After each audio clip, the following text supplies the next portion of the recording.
பரிசுத்த வேதாகமம். ஆதியாகமம் அதிகாரம் 38. அக்காலத்திலே யூதா தன் சகோதரனை விட்டு அதுல்லாம் ஊரானாகிய ஈரா என்னும் ஒரு மனிதனிடத்தில் போய் சேர்ந்தான். அங்கே யூதா சூவா என்னும் பொருளுள்ள ஒரு கானானுடைய குமாரத்தியை கண்டு அவளை விவாகம் பண்ணி அவளோடே சேர்ந்தான். அவள் கர்ப்பவதியாகி ஒரு குமாரனை பெற்றாள். அவனுக்கு ஏர் என்று பெயரிட்டான். அவள் மறுபடியும் கர்ப்பவதியாகி ஒரு குமாரனை பெற்று அவனுக்கு ஓனான் என்று பெயரிட்டாள். அவள் மறுபடியும் கர்ப்பவதியாகி ஒரு குமாரனை பெற்று அவனுக்கு சோலா என்று பெயரிட்டாள். அவள் இவனை பெறுகிறபோது அவன் ஓசிவிலே இருந்தான். யூதா தன் மூத்த மகனாகிய ஏர் என்பவனுக்கு தாமர் என்னும் பொருளுள்ள ஒரு பெண்ணை கொண்டான். யூதாவின் மூத்த மகனாகிய ஏர் என்பவன் கர்த்தரின் பார்வைக்கு பொல்லாதவனாயிருந்ததினால் கர்த்தர் அவனை அழித்து போட்டார். அப்பொழுது யூதா ஓனானை நோக்கி, உன் தமையன் மனைவியை சேர்த்து அவளை மைத்துன சுந்தரமாய் படைத்து உன் தமையனுக்கு சந்ததியை உண்டாக்கு என்றான். அந்த சந்ததி தன் சந்ததியாயிராதென்றும் ஓனான் அறிந்தபடியினாலே அவன் தன் தமையனருடைய மனைவியை சேரும்போது தன் தமையனுக்கு சந்ததி உண்டாதபடிக்கு தன் வித்தை தரையிலே விட்டு கொடுத்தான். அவன் செய்தது கர்த்தரின் பார்வைக்கு பொல்லாததாயிருந்தபடியினால் அவனையும் அவர் அழித்து போட்டார். அப்பொழுது யூதா தன் குமாரனாகிய சோலாயும் அவன் சகோதரர் செத்தது போல சாவான் என்று அஞ்சி தன் மருமகளாகிய தாமாரை நோக்கி, என் குமாரனாகிய சோலா பெரியவனாகும் மட்டும் நீ உன் தகப்பன் வீட்டிலே கைம்பெண்ணாய் தங்கியிரு என்று சொன்னான். அந்தபடிக்கே தாமார் போய் தன் தகப்பன் வீட்டிலே தங்கியிருந்தாள். அநேக நாள் சென்றபின் சூவாவின் குமாரத்தியாகிய யூதாவின் மனைவி மரித்தாள்.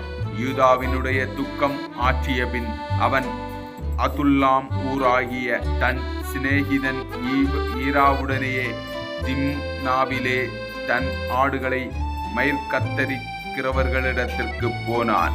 அப்பொழுது உன் மாமனார் தம்முடைய ஆடுகளை மயிர்கத்தரிக்க திம்னாவுக்கு போகிறான் என்று தாமாருக்கு அறிவிக்கப்பட்டது.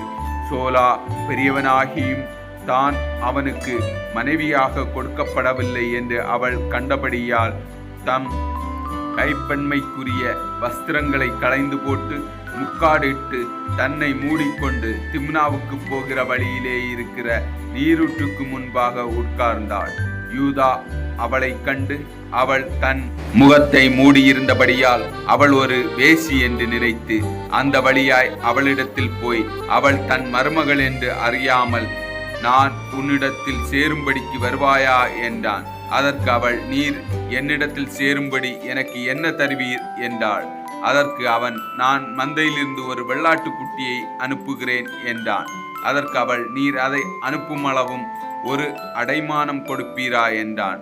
அப்பொழுது அவன், நான் உனக்கு அடைமானமாக என்ன கொடுக்க வேண்டும் என்று கேட்டான். அதற்கு அவள், உம்முடைய முத்திரை மோதிரமும் உம்முடைய ஆரமும் உம்முடைய கைக்கோலும் கொடுக்க வேண்டும் என்றான். அவன் அவைகளை அவளுக்கு கொடுத்து அவளிடத்தில் சேர்ந்தான். அவள் அவனாலே கர்ப்பவதியாகி எழுந்து போய் தான் முக்காட்டை களைந்து தாம் கைப்பெண்மைக்குரிய வஸ்திரங்களை உடுத்தி கொண்டாள்.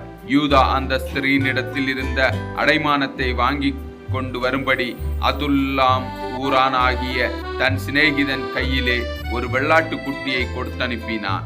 அவன் அவளை காணாமல் அவ்விடத்து மனிதரை நோக்கி, வழியண்டை நீரூற்றுக்கு அருகே இருந்த தாசி எங்கே என்று கேட்டான். அதற்கு அவர்கள், இங்கே தாசி இல்லை என்றார்கள்.